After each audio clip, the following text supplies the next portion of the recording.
if you're running, something as simple as a Facebook ad, right?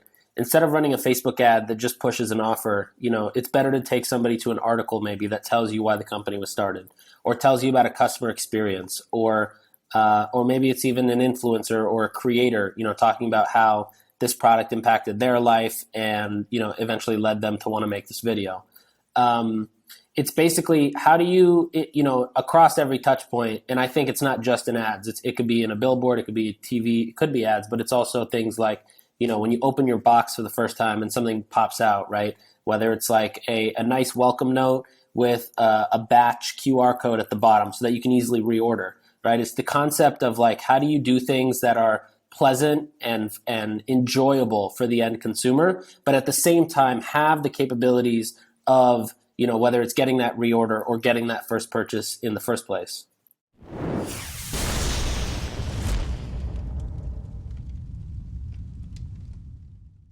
This podcast is sponsored by Klaviyo, the email and text marketing platform that puts D2C brands in control. If you're the leader of a D2C brand, you need a platform that hustles as hard as you do. Klaviyo unlocks the power of your e-commerce data so you can personalize and automate messages that keep customers coming back.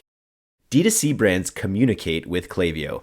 Start for free at klaviyo.com/DTC. That's KLAVIYO.com/DTC.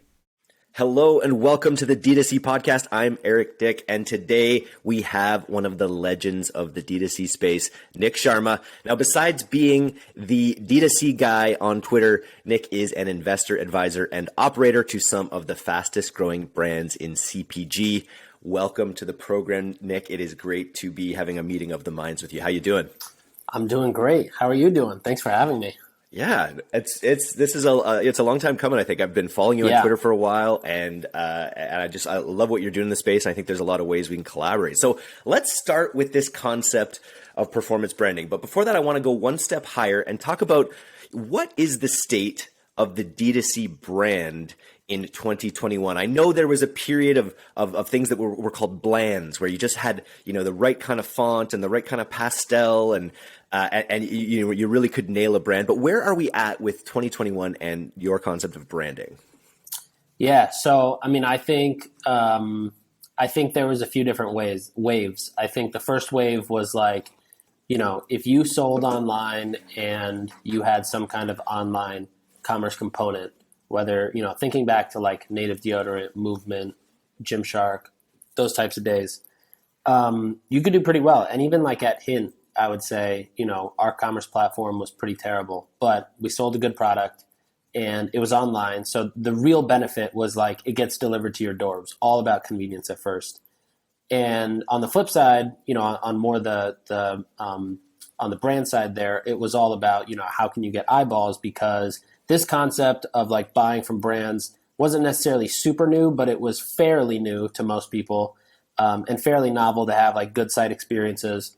And so things like conversion rate was high, the cost of advertising was pretty cheap. The cost of generating clicks was pretty cheap. And then we went into this like DTC 2.0, which is where everybody realized, oh, I can actually do this. And, that's when every factory got hit up with, hey, can you make me this set of products? And I'm going to slap a label on it. We're going to put some fonts and branding on it. We're going to try to sell it and do the same thing that the 1.0 did. And the problem is that they kind of evolved to this mindset of, okay, we can slap a label on something and probably sell it, but they didn't really innovate anything on the marketing side. So everything they did marketing-wise was still focused on the same way they were doing it in 1.0, which led to, everybody just complaining about the cost of advertising and, like really lame advertising, really bad user experiences, just not polished enough. And that has had its own wave of companies that died out there. And then I think 3.0, which is maybe where I'd say where we're at now, is like very much focused on function and relevance. So like, does this brand even have a purpose to exist? Is it just the, 17th personal care brand, or like, does it really have a reason to exist? Is there some reason they exist, whether it's a moat they have in their product or, something else, maybe community driven? And I think disruptive in the space, perhaps too, like they're innovating on an idea whose time has come, kind of thing, is something I see time and time again. Exactly. And it's all, it all kind of goes down to like answering the question of like, why does this exist, and does it have a real reason to exist other than, it's an arbitrage opportunity. And then I think the other thing worth noting too is like, I feel like we're kind of ending this era of e-commerce just being this arbitrage opportunity, with, the cost of advertising not necessarily maybe rising, but probably more like normalizing to where it should have been, now that the demand is there. And so I think we're going to start to see like, we're either going to see a lot of brands now just slowly start to, get smaller and smaller and die, or we're going to see brands just really have a glow up with their brand side and really build a community and build something where people, without seeing an ad, are excited to go back and repurchase something or do something with a brand. And so how do you do that? Easy question, right? And I think this is probably what your whole practice is kind of based on at this point, whether you're advising or operating or investing. I bet this is really what you're focused on. Yeah. I mean, I don't think there's necessarily like a one shot answer. In my opinion, it's about getting like 2% better in all aspects of the business every day. So for example, if you're getting better in your shipping, you're getting better in your packaging, maybe that leads to a better unboxing experience. That leads to, a little bit better word of mouth. If you're getting better in the way that you're advertising, you're telling more of a story rather than just telling people to buy something and get an offer. You're still you're building that brand equity. And it's basically building brand happens very slow. It's not something that you can, go hire a team or go hire an agency and something just magically happens overnight. It's something that takes a lot of time. And it's really hard to do, but the ones that end up doing it, they're the brands that we're still wearing today, 25 years later, and the ones that are still relevant, the ones we still talk about today. But the ones that were maybe all in on just, performance at one point, those aren't necessarily the brands that we're still talking about or excited to even, get behind or wear or taste or consume. Totally. So when you say performance branding, what do you mean by that? Because this is something that really resonates. We talk all the time on the podcast about performance creative, the velocity you need to have, the iterative capability, all of that. But what do you mean when you talk about it branding, like performance branding over time? How does that work? So in my mind, performance branding is the concept of building brand equity on the back of your working performance media dollars. So for example, if you're running something as simple as a Facebook ad, right? Instead of running a Facebook ad that just pushes an offer, it's better to take somebody to an article maybe that tells you why the company was started, or tells you about a customer experience, or maybe it's even an influencer or a creator, talking about how this product impacted their life and, eventually led them to want to make this video. It's basically how do you, across every touch point, and I think it's not just in ads. It could be in a billboard, it could be TV, it could be ads, but it's also things like, when you open your box for the first time and something pops out, right? Whether it's like a nice welcome note with a batch QR code at the bottom so that you can easily reorder, right? It's the concept of like, how do you do things that are pleasant and enjoyable for the end consumer, but at the same time have the capabilities of, whether it's getting that reorder or getting that first purchase in the first place. And so it's less, when I hear like performance branding, I think about sort of, testing the aspects or the personality of the brand that's going to resonate most with customers and honing down towards that. Is that part of it as well? Absolutely. I think, one of the greatest gifts that Mark Zuckerberg has given us is this engine where we can basically decide, okay, if this is who we think our customer is, let's say it's like male and female, 25 to 44, right? Who live in X, Y, and Z places. You can set this as your parameter and then think, okay, I'm drinking smart water here. So like, what are the 27 reasons somebody's going to drink smart water, right? And answer that question on a piece of paper and then literally take that piece of paper with all those reasons and just start testing them, whether it's by headlines, throwing an overlay on an image. And you test it by creating some kind of feedback loop, which drives towards a conversion event, which is essentially, it could be something like a purchase. That could be the conversion that then gives the feedback of, okay, this is the signal that this worked. Or it could be something even higher level, like, like a landing page where you just put your email in and submit your email as a lead. But as long as you build some kind of conversion event, you're able to then test against it and really figure out, okay, what is the messaging that really resonates, and what is the type of messaging or copy or tone of voice that's going to get that person over the fence. And this is the core of performance marketing, right? Which is what is really taking over all channels of marketing boardrooms are all now kind of starting to think more about this way of thinking. I imagine you've been evangelizing it for a while. Are you finding that it's like finding ears a lot easier these days? Yeah, I mean I remember in like 2017 when I would talk about it, the performance side of people were like, yeah, you're totally right. And the brand side of people were like, you're so dumb. Like, you have no idea. You have no idea how advertising in big companies works, which was true at the time because I had only had startup experience. But now we work with Fortune 50 companies, and this is all they care about up to their CMO level. It's usually their CMOs or their chief digital officers are reaching out to us saying like, either we saw this concept of performance branding, or can you come in and talk to us about this? Like we're getting pressure from our board that we really need to shift the way that we advertise. A lot of brands too, not a lot, but like, top 250 brands in the world, maybe, they're all, the way that most of them do marketing is basically, let's run something for the next 6 months, and then we spend the subsequent 6 months trying to figure out like what impact it had. And then after 12 months, you basically get a report. Okay, this campaign that you ran with this much spend drove like this kind of lift or this sell through or whatever it is. And a lot of them now throwing darts with blindfolds, kind of. Yeah, exactly. Throwing darts. And the other thing too is like the way that they do it is very blanket. So like, Corona, for example, would take one TV ad and run that nationally. But when you think about what we were just talking about with Smart Water, running 27 different ways, you're going to figure out that different zip codes react differently, or even down to like, or even broadly, like different cities or different states react to things differently because of the way that their culture is. And so this concept of just taking one creative or one campaign and blanketing, as many impressions as you can, it just doesn't work as well anymore.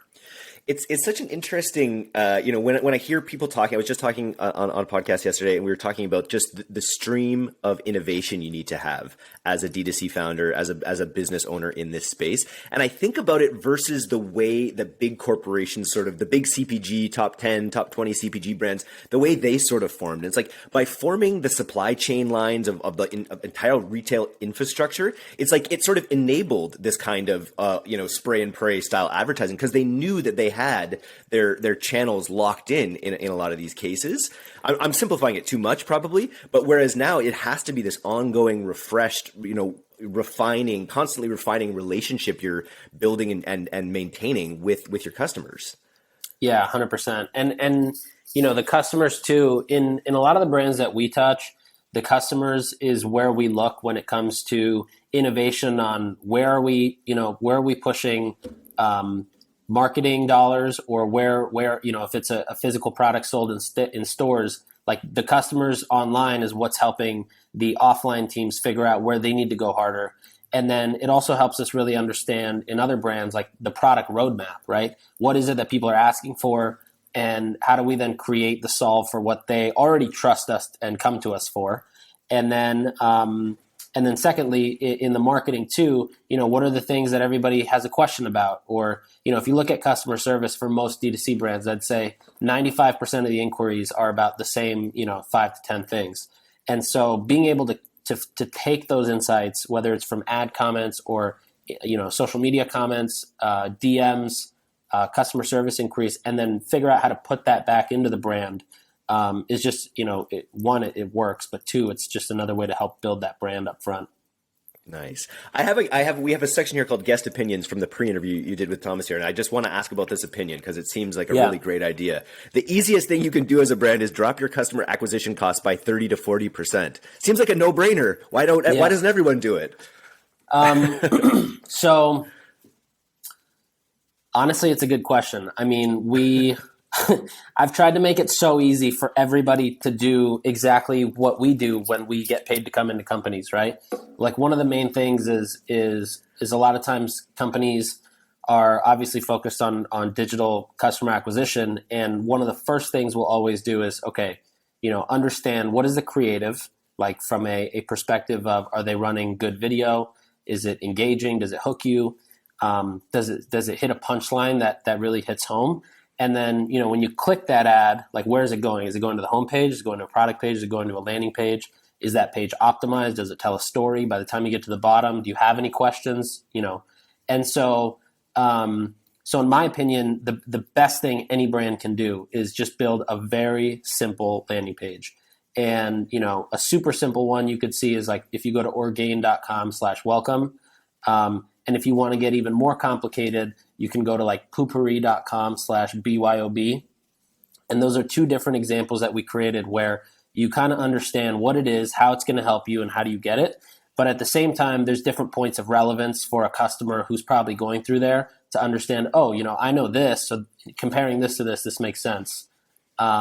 We put out a landing page guide as well, breaks down pretty much everything. I think if you just Google Sharma Brands landing page guide, it comes up. And next week, we're actually launching literally the exact template that we use that, obviously gets modified here and there, but we're literally launching a template with Builder. So anybody on Shopify will be able to add a template, our landing page template, to their store in basically 5 minutes and just quickly customize, drop new photos, and start using it. Very cool. Like we're big advocates of the pre-sale page, the landing page. Yeah. And it fits right in with it just gives you that longer runway to make the connection, to develop your brand, to develop all Absolutely. that stuff. And it just improves sales. It's kind of counterintuitive sometimes to put another page in front of where you want to send them. Well, here's the thing, right? Most people drive to like their homepage or a collections page, which those I think are wasted clicks. Because every click you add potentially decreases your conversion rate because you're giving another chance for somebody to drop off, or if their internet's slow and it's not loading fast enough, like they're going to leave.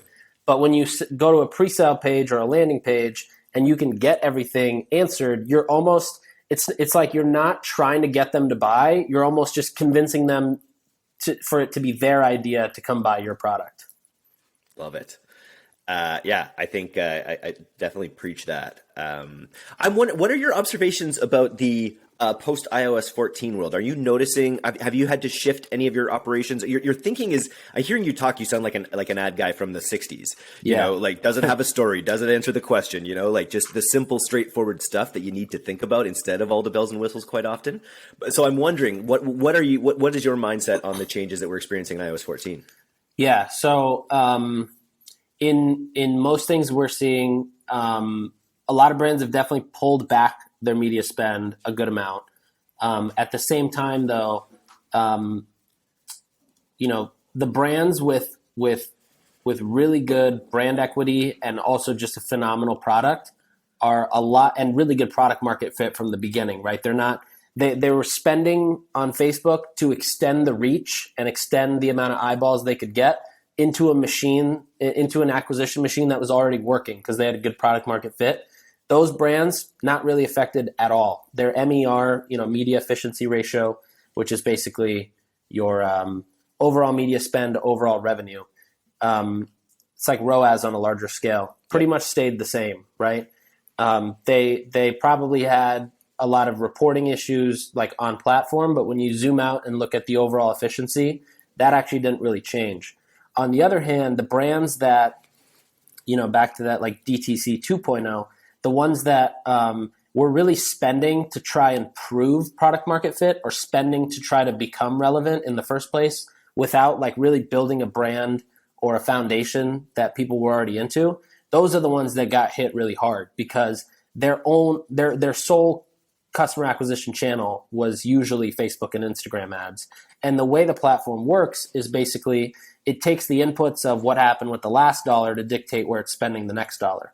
So if you have a brand that has its own, like take Caraway, for example, a brand that has, it's a great product. It's got incredible reviews. It's got a ton of press. They've got great affiliate built out.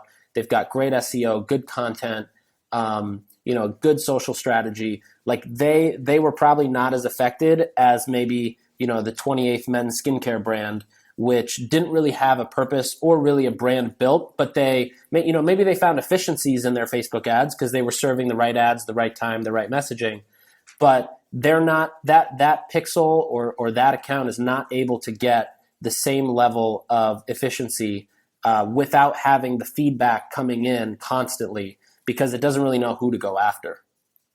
And so you need your product to be kind of like a heat-seeking missile out there, like with its own purpose, with its own. It's got to sit. Yeah, it's got to be able to live on its own. Exactly. Yeah. And it doesn't necessarily mean like, a lot of people say, if you stopped advertising today, there should still be a ton of customers. I don't know that that's true. I don't know that even some of the biggest brands in the world would agree, but it should be something where, if you don't have good product market fit, then you probably don't deserve to like live. I'm wondering, like, I was like, if there's anyone in the audience listening who's just like, oh man, I don't have product market fit. Like, what is there to do? You can, if you're in your space, you can just look at other needs in your space, but it's kind of back to the drawing board if you don't have those essential things in this environment, maybe, eh? Yeah. And it's like, it's also understanding again, like, is there a true purpose for this thing to exist? This morning, me and a couple of people on the Sharma Brands team, we were just like, reading some newsletters here and there. And we came across this brand that sells like toilet plunger, $40 toilet plunger, or like screwdrivers and pliers for $50 each. And we're just like, this is never going to win, because like you can't convince the average person to go spend $50 on pliers or $40 on a toilet plunger. Yeah. And those are the ones that are not going to be able to survive something like this iOS 14, cookie apocalypse. But the ones, on the other hand, that really do serve a function and they have great product and they have a foundation, they're going to be totally okay. Yeah, it feels like it. There's no fewer ad impressions, Yeah. And so as long as you can rep yourself out there the right way.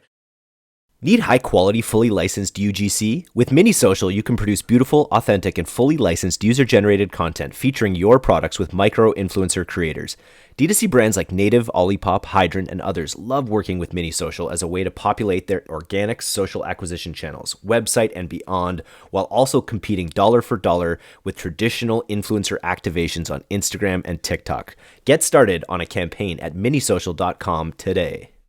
I saw another tweet here that I thought was really interesting, and we're huge fans of the retail and e-commerce enablement tech section. They're obviously, big partners of the newsletter and the podcast. I know with you and with your info brand as well. I wanted to know what you meant by saying the companies that let incredible brands launch, grow, and become your favorite company are the next billion-dollar brands. Can you shout out a few of those like up-and-coming billion-dollar brands, you think? Yeah, I mean, there's definitely a handful. I mean, companies like, Yotpo and Pixley have definitely proven it already. But then I think there's a handful of companies on the rise right now, whether it's, Co-op Commerce or Settle or Wayflyer or Okendo or, Motion. Like there's a lot of apps out there and a lot of software that's not necessarily just like Shopify specific software either. Totally. But very much commerce specific in the sense that they, like Co-op Commerce, for example, has created basically an entire network of brands and customers that they can now leverage to drive incremental acquisition. Or, Smarter has taken a whole new approach to the way subscription is done from the development standpoint and from the brand standpoint, giving them access to better developer tools and better analytics and better user experience. Companies like Settle have basically figured out how to create their own debt facility where they can lend to brands financing POs, or on the flip side too, even with like agencies and service providers collect invoices, 60 to 90 days early. And obviously they, when I just think about like where do all the costs go in most brands, like most of the money goes towards marketing, right? But these guys, on the other hand, they don't necessarily focus much on marketing. They really focus a lot on product. And what's interesting too about just this whole, even like DTC, Twitter, for example, or just this community that's been built thanks to, the ability of social networks, is like a lot of these apps and a lot of these software companies, when they're good for one or a handful, they spread like wildfire. And so the combination of all those things and just the fact that, e-commerce is only getting easier. There's only going to be more and more brands launched every day, whether it's from the average person who realizes that they have a really good idea or a problem that they solved, or even just creators who have, think about how many TikTokers now have 100,000 followers, right? There's so many different ways that commerce is going to blow up. And I think it's becoming less reliant on media and acquisition tools and more reliant on software, so that when somebody does land on your site or somebody does transact with you, you basically, you use these tools to give yourself the best at bat. We had Repeat on the as a sponsor this past week, and their call to action on our newsletter was, hey, you can just go, like it's sort of like a headless commerce checkout for repurchasing that you can do from email or SMS. And they just basically allowed us to give all of our readers the opportunity to go through all these different fun checkouts, like that are actually, like they were actually hosting on their site checkouts for all these D2C brands. It was just such an innovative experience. And it's like, when I see things like that, and you realize, like, as creators, generate these audiences and have these headless stores that kind of follow them around, essentially, like there's a real opportunity for growth. And I think you outlined it well there.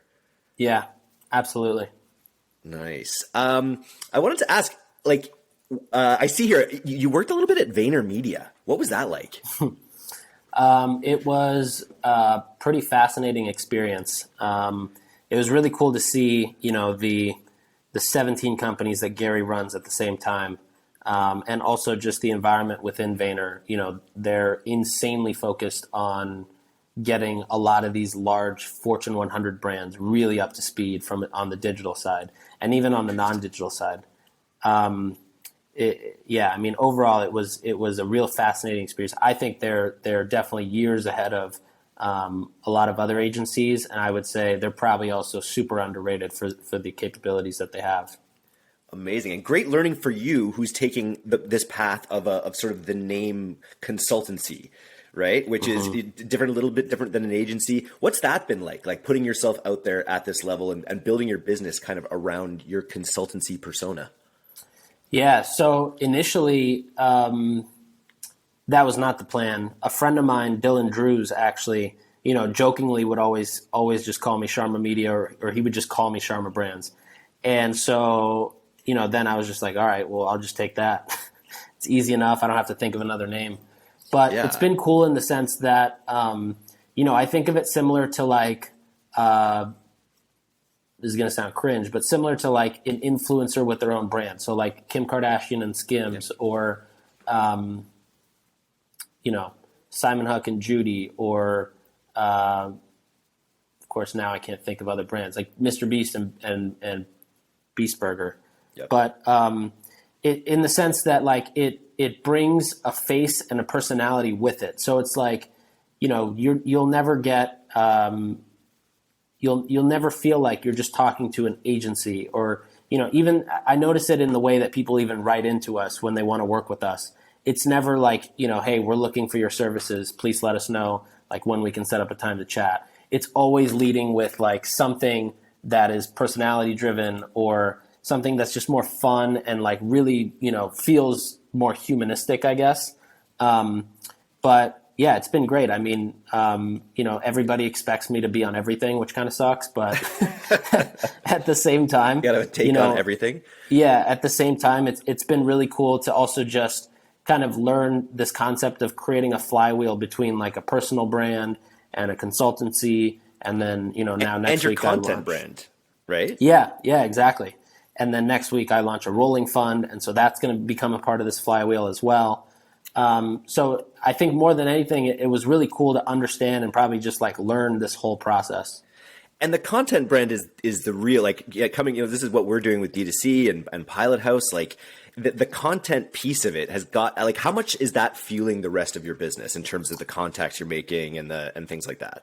Yeah. So it's really funny. It's very, indirect, I would say, but it does help a lot. So for example, all of our clients either come, so if they're not a Fortune 100, they usually come as an intro from a banker who's looking to flip a company within the next 2 years, or they come from investors who are either fueling, they fueled the seed round, or they're fueling the A or B round.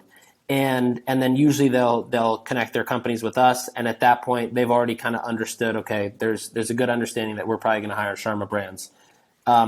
The Fortune 100 companies actually almost exclusively come from people who are already reading my newsletter. And so that's usually like, the CMO of a large cosmetics brand reaches out and says, let's just chat. We just want to learn about this concept because, our board has been telling us we need to move towards this. And, every time we Google this, like your name comes up. So we just want to chat. And, but what it has done for the other companies, which is probably more relevant to everybody else, is like when people see content and that too, like good, they see something good that they can relate to and maybe even take and make use out of. It sticks in their mind. And then when they think, okay, how do we do this? Then it comes back to us. Or I'm trying to think of another example, but like, for example, like I got to meet Brian Sugar, the guy who founded Pop Sugar and is now the president of Group 9 Media Group, which is, I think, a $1 billion company. And the only reason was because he enjoyed reading my tweets, right? And then I got to meet with him, and he's probably sent us 3 or 4 brands he's invested in personally that, he's like, well, I know if Sharma Brands team takes care of it, like I'm good with my investment. And so it's very indirect. It's like the content gets the people, and then the people either instantly or, maybe a year later will say, hey, we're thinking about this and saw that you know something about this. It's not that different from how you were describing this new model of advertising a little bit, where you sort of are leading with quality and you're kind of keeping people around with content so that when you're not trying to foster the need as much as just like let them know that you're the best option when they're ready. Yeah, and that's the entire thesis behind this rolling fund is basically that before people are even looking for an investment in their company, they've 12 to 18 months prior to they even think they're going to go out and raise, they've just been consuming things that I've written or maybe things that I've spoken about or a YouTube video or this podcast. And then when they think, okay, now it's time for us to raise, then I'm going to get the first email. Or maybe like in the case of House, which is an aperitif, Helena and I were DMing for like a year before the brand was ever even announced. And so it just gives it, in my opinion, having some kind of audience or in whatever space you're in, whether you repair airplane engines for Southwest or you run a brand or you run an agency or you're a content creator, like having an audience really helps you not only establish credibility, but also it just helps you skip the line. It's like being the hot chick going to the club. You go straight to the bouncer and you walk right in. There's no line. You don't pay for a ticket. It's just like it just makes life a lot easier. I'm surprised more people don't do it. And it's not even like whenever I think about it, it's never I'm never forcing content. Like, for example, the last week and a half, I've just been so busy with work. I probably haven't put out a good tweet in like 10, 15 days. But I'm not sitting there forcing myself, okay, I got to put something out. I take that whole approach of the document, don't create. And so it's like, okay, something really cool happened. I'm going to tweet about it. I'm going to talk about it. If I say that again, the document, don't create. It's a Gary Vee saying. Okay. Yeah. And so, even with the newsletter, I just look back at my calendar from the past week and I just look through the meetings and I think, okay, what was the most common problem? And then I take that problem, I write the answer, and I just ship it out to 15,000 people. Amazing. And the way that we view it is just sort of like we're having we're throwing the party. We want to be the place where we're throwing the party. And then we talk about Pilot House and things like that, but really it's just like they're the host of the party on the newsletter, right? And people will want to meet the host. Exactly. So it's that idea of skipping the line, right? Like, and by the time people kind of come in, they're like, yeah, we want to work with you guys. We've seen how you work. We've seen how you operate. We see how you think about this and that. And and I think every brand too should have something like that. Like, Brightland should have a newsletter with recipes every week curated by a chef or created by a chef. And, House could have a newsletter, or they could have a weekly cocktail. This is how you make a cocktail. It's going to impress your friends on Friday night. Like, there's definitely so many opportunities to create really good content that I think people get attracted to immediately, just because the flip side of it is these large media companies who create content for the purpose of revenue, and it's just not that great. But when you have brands creating it, they create content on a completely different business model. It's not, oh, we got to get page views and clicks because it's going to generate ad revenue, which pays our bills. It's just, we have profits and let's invest it into creating things that are really, really good and really authentic. Yeah. That's some great insight there. This has been a fantastic podcast. I wanted to ask, I know you've mentioned a few other brands. I know you're really knee deep in the CPG and D2C space, but what are a couple brands that you'd want to shout out that you think are just absolutely crushing in the D2C space right now? I think one that's absolutely crushing, or maybe two in the same space that don't get a ton of attention by the community is probably Whoop, and the second one is 8 Sleep. You know, they're kind of pioneering this this category of health tech or like personal care tech, you could say. Really focusing on combining like good product and good experience with this side of science and data and quantitative understandings to basically help you become a better person. I think that's one category that's really exciting. In a new category, you know what I mean? In a category that we've all had, but it's just sort of emerging as well. I think that's a big part of that formula, right? As they're sort of category creating in that exactly. That space. You know, Judy is one kind of like that, where it was almost a category creator, and there's obviously a lot of advantages to being the category creator. Another one that I'm really excited about is just the space of, you know, telemedicine, but not like the older telemedicine brands, like the new ones that have really built a really strong foundation and, you know, as large as the Pill Club, but as small as like Maximus Tribe, which just recently, I think, got into beta. You know, these brands are also creating really sophisticated and unique approaches to things that, you know, for a long time have never been able to get, you couldn't get outside of going to the doctor. Nice. Those are some great pieces of advice there. What about, okay, so here's a question. So say we were just to give you a $50,000 grant to be used for marketing for either one of your brands in your portfolio. Where are you putting that $50,000 to see sort of the biggest return in the next, say, 6 months? Say. Yeah. I would say it would be a combination. So I'm like a scrappy guy at heart because, you know, I'm Indian. My parents are immigrants. Like, scrappy as it gets. So I would probably hustle on the side of like influencers and creators, especially probably with TikTok. Yeah. Just because. How bullish are you on TikTok? So bullish. I mean, you know, without even counting the ads platform, which I think is going to turn into a beast. If you, like with every brand that we've done this with, if we send out product to even just 50 creators, you know, between 50 to 250,000 followers, and you put out, you know, they basically put out 50 pieces of content, let's say, 10 to 15 are just bound to get 1 million views. It's just a numbers game. And so I would definitely do that. And then I would probably invest into newsletters a little bit. And then probably just some general Facebook, Instagram retargeting. I love this. We had some conversations with Paved. We're doing some of our ad slots through Paved, and they're an ad network that allows you to buy newsletter slots. I think that's really interesting, like D2C, B2C through newsletters as well. That's got like, you know, The Hustle's got, you know, 1 million readers or whatever, right? Like, have you had some wins on newsletters with CPG brands? Yeah, I would say, you know, it very much depends also on the quality of the subscriber, right? So like when you think about, like, I was probably one of the first advertisers in both The Hustle and Morning Brew, and even the Skim, early days of these newsletters, like just the best possible return. And then you've probably kind of noticed, like over time, the larger newsletters shift more toward B2B sponsors because, you know, for example, with if you're a CPG company and your AOV is $50, you know, exactly. You're not going to get that good of a return. But then if you're in Morning Brew and you're a B2B company and one client equals a $50,000 contract, you're extremely happy with the results you get there. Yeah. But I think same way with smaller newsletters too, you know. I think the group of smaller newsletters and Substacks is kind of the new like nano influencer on Instagram. Very effective, highly engaged readers.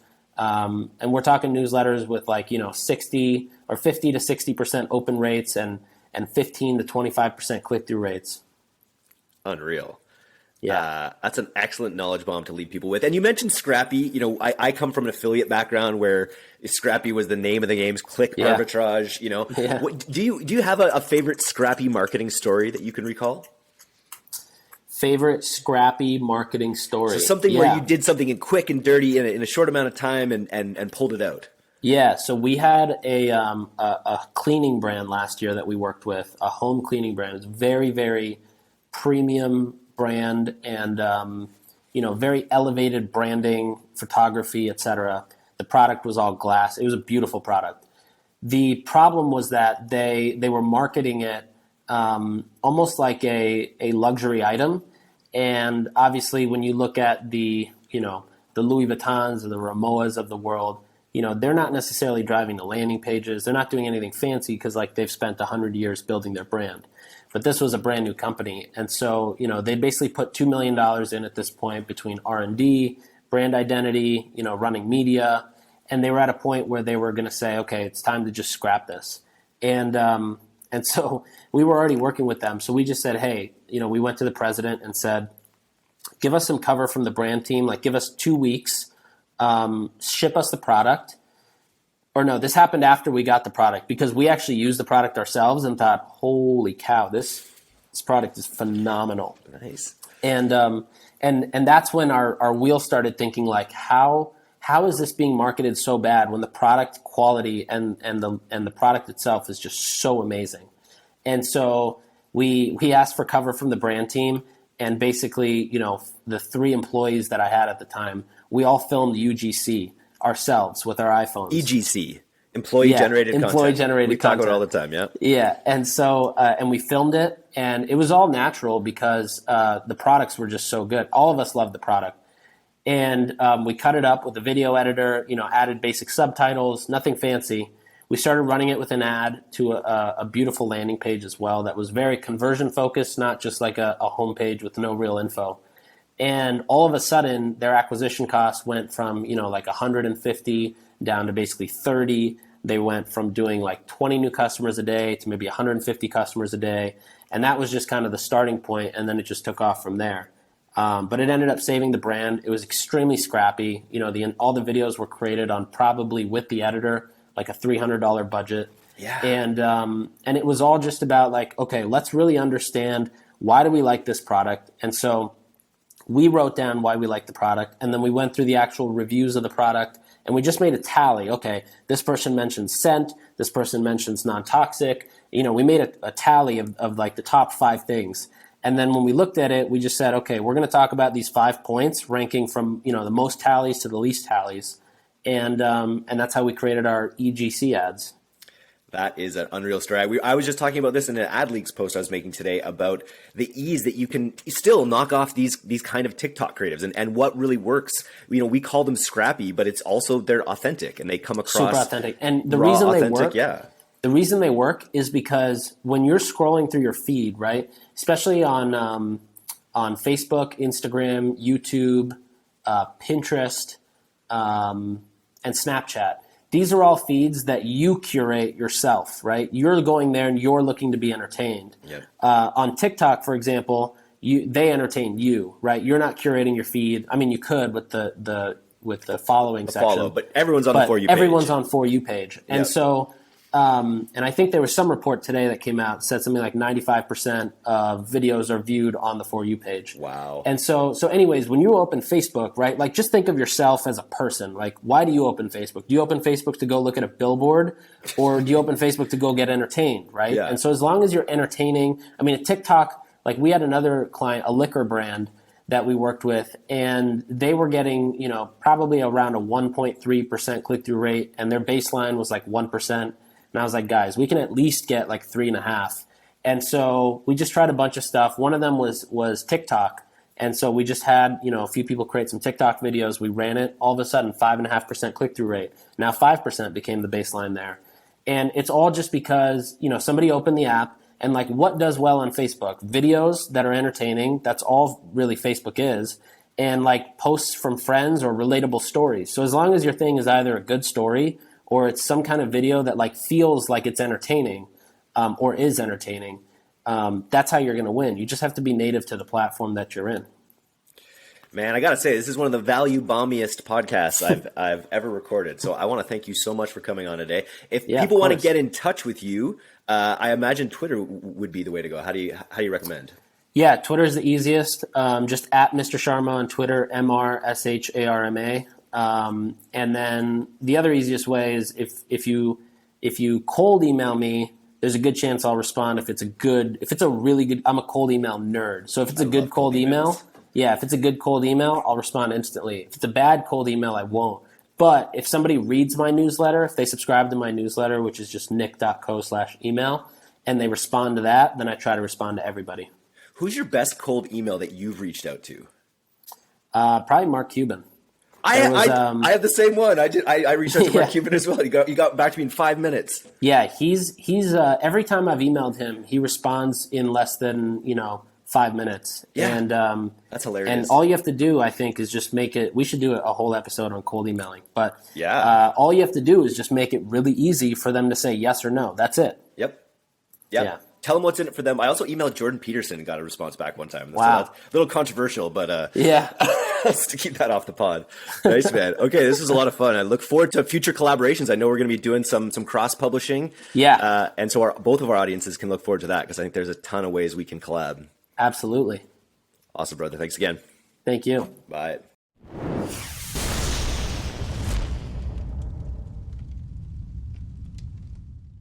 Thanks so much for listening to today's episode. If you're not a subscriber to our newsletter, you can do that right now at direct-to-consumer, all one word, .co.